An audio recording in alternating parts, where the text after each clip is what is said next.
So today we're doing grade 8, 9 and 10 number patterns. The patterns we're going to be doing today are called linear or arithmetic sequences. En Afrikaans is hulle rekenkundige of lineêre rye genoem. So, for example, the formula looks like this. Now, some schools are only allowed to use this one in matric. Some schools expect you to use this formula. I'm first going to explain this one, and at the end, I'm going to apply everything that we've learned to this formula. Right, so let's say they give you a sequence like this. And they ask you to calculate the nth term. The nth term, this formula, is that one that we just looked at. So my step number one is always to go and get my difference. And then I always have to remember the following. So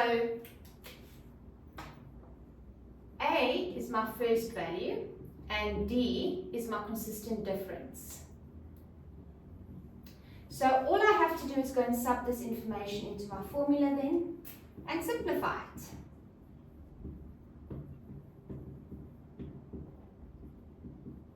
So the formula of my sequence is the following. That's my nth term.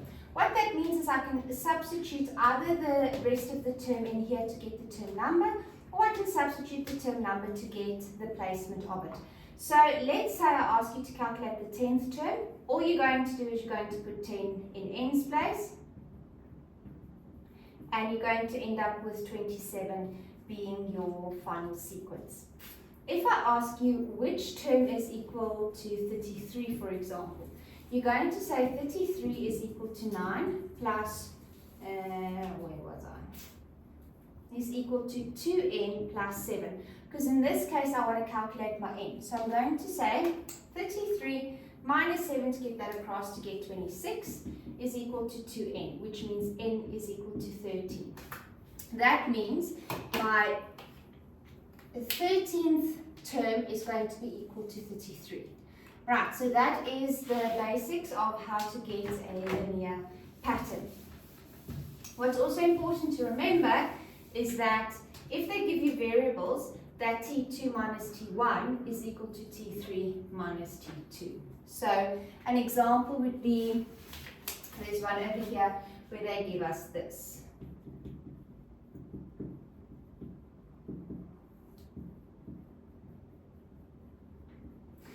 And they ask us to calculate x. So this would be term 1, this would be term 2, and that would be term 3. So I'm going to say 3x minus bracket 5x plus 2 is equal to 2x plus 1 minus 3x to go and calculate the answer for this. So then I'm just going to solve for x like I normally do, and then I will have an answer for x, which I can then go and substitute in each of x's places here.